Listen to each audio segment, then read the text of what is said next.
Good morning बच्चों। Glow of physics में आप सबका स्वागत है।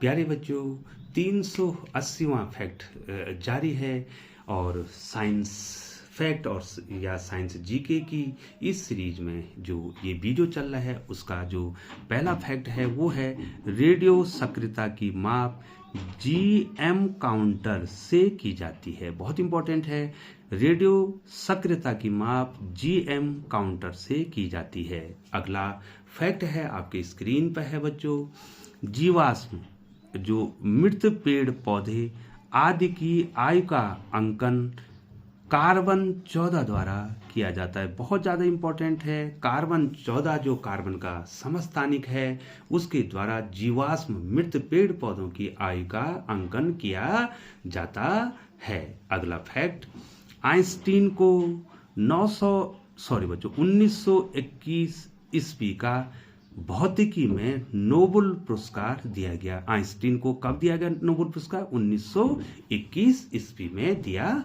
गया। तो अगला फैक्ट है जो कि सामान्य ज्ञान में भी आता है, 6 अगस्त 1945 एवं 9 अगस्त 1945 ईस्वी को क्रमशः हिरोशिमा एवं नागासाकी जो जापान में है पर परमाणु बम गिराए गए थे। तो ये चलते हैं आपको अगले फैक्ट की ओर। तो पहला ये जो फैक्ट है, सबसे पहला नाभिकीय रिएक्टर प्रोफेसर फर्मी के निर्देशन में शिकागो विश्वविद्यालय में बनाया गया। तो पहला नाभिकीय रिएक्टर कहाँ बना? शिकागो विश्वविद्यालय में बना। किसके निर्देशन में बना? प्रोफेसर फर्मी के निर्देशन में बनाया गया।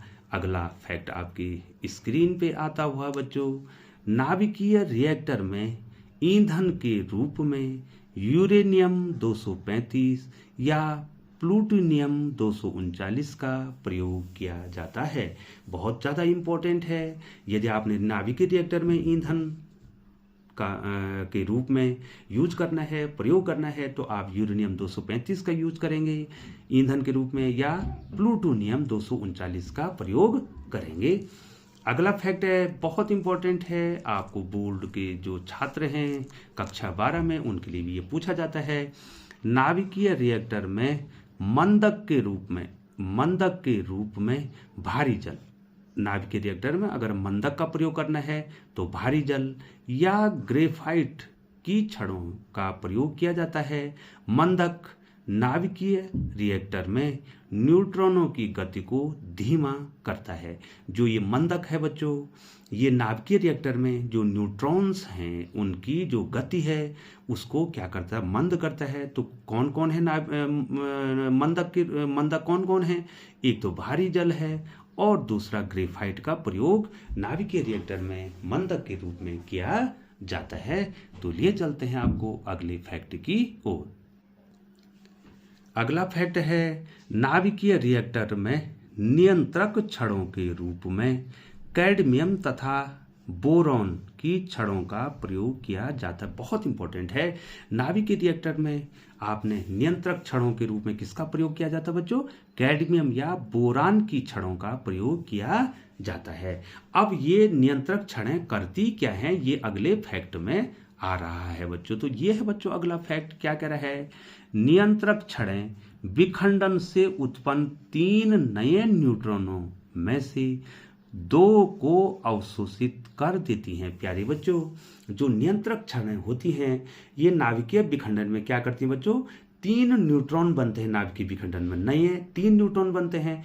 तो ये जो नियंत्रक छड़ें हैं ये उनमें से 2 को एब्जॉर्ब कर देती हैं, अवशोषित करती हैं और एक को आगे जाने देती है बच्चों। तो इसको कहते हैं नियंत्रक छड़ें। अगला फैक्ट आपके स्क्रीन पे आ गया है, परमाणु बम नाभिकीय विखंडन तथा परमाणु बम किस पे आधारित है? नाभिकीय विखंडन तथा हाइड्रोजन बम नाभिकीय संलयन सिद्धांत पर कार्य करता है। परमाणु बम का सिद्धांत है नाभिकीय विखंडन और हाइड्रोजन बम का सिद्धांत है नाभिकीय संलयन। इन सिद्धांतों पर ये कार्य करते हैं। लिए चलते हैं आपको अगले फैक्ट की ओर।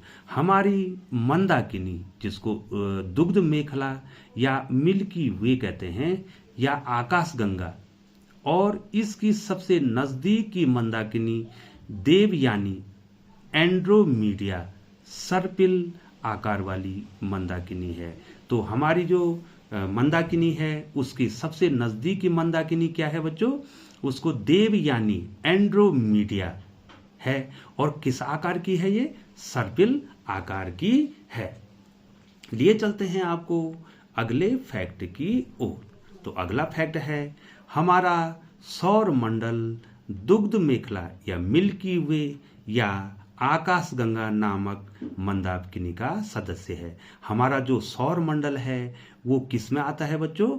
मिल्की वे, जिसको हिंदी में दुग्ध मेखला कहते हैं। हमारा जो सौर मंडल है वो आता है मिल्की वे में। जो आकाशगंगा, इसको मिल्की दुग्ध मेखला मिल्की वे या आकाशगंगा कहेंगे बच्चों, नामक मंदाकिनी का सदस्य है। तो हमारा सौर मंडल क्या है?